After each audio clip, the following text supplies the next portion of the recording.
Let's go back and jump into our workspaces. And I've set up my own video editing workspace. So let's pull it up, and here's basically what I've got. When I've got an image up here in my project window, double click on that image, it shows up here in the assembly editing window.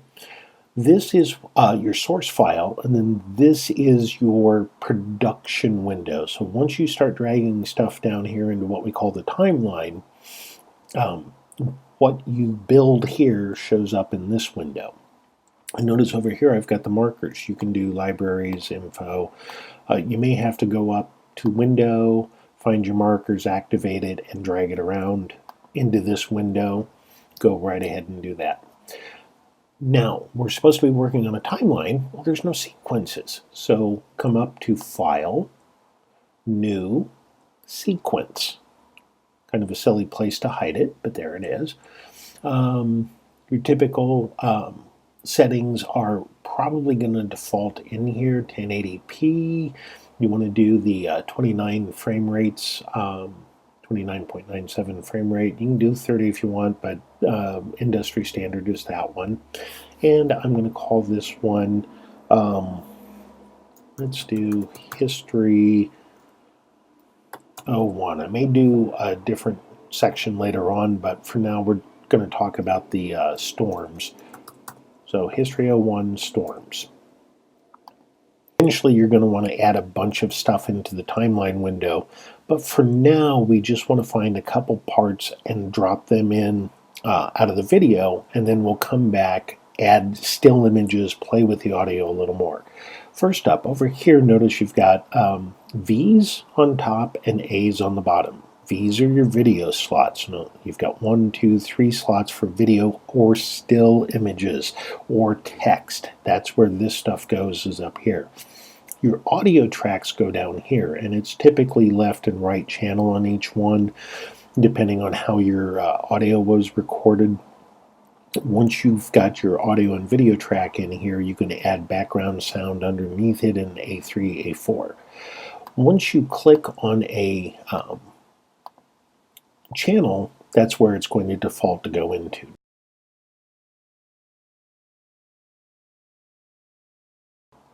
Let's go back to that marker by double-clicking it. If we want to delete it, we can delete it there, but cancel, get rid of it. Now I want to back up just a little bit here. And what I'm going to do is I'm going to put my hands on the I and O buttons, in and out. So I've got a finger on each, and when I hear that spot that says right where I want it to come in, I'm going to hit the I key. That sets an in marker for that. I'm going to let it play until, okay, that's a good place to stop. I'm going to hit the O, and that'll drop the out marker in. So let's start with that. In 1983, the pier was already old and falling apart. Okay, I found my out point first. I wasn't early enough yet to where I wanted to do the in point, so I'll scroll back just a little bit. What they say this one is. not exactly, we haven't had the rains that they predicted, but yes, in 1983, the pier was already... Okay, so he moves in real fast there, and I want to be able to catch that. So I'm grabbing my slider here, moving it sideways, and that changes the scale here in the window. Here you can see the entire interview.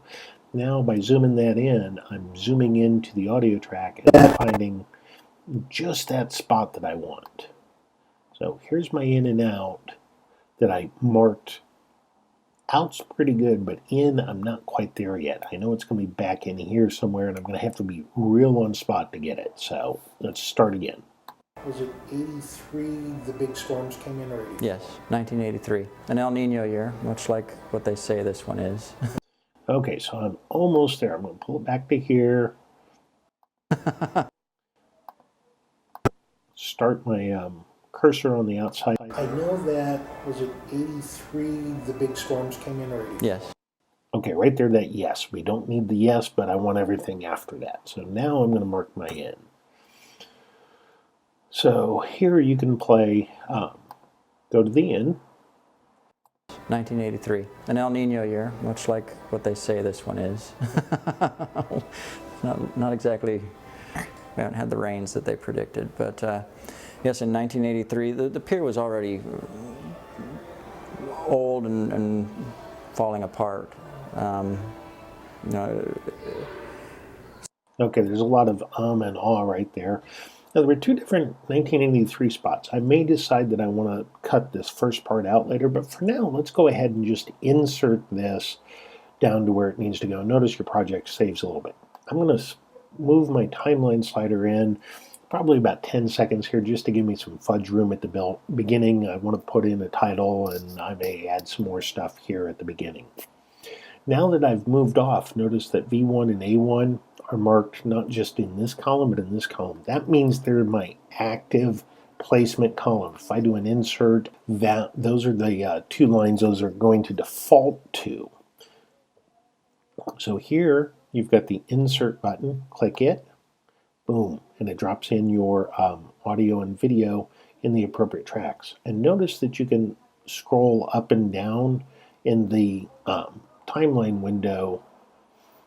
Independent audio and video scroll differently.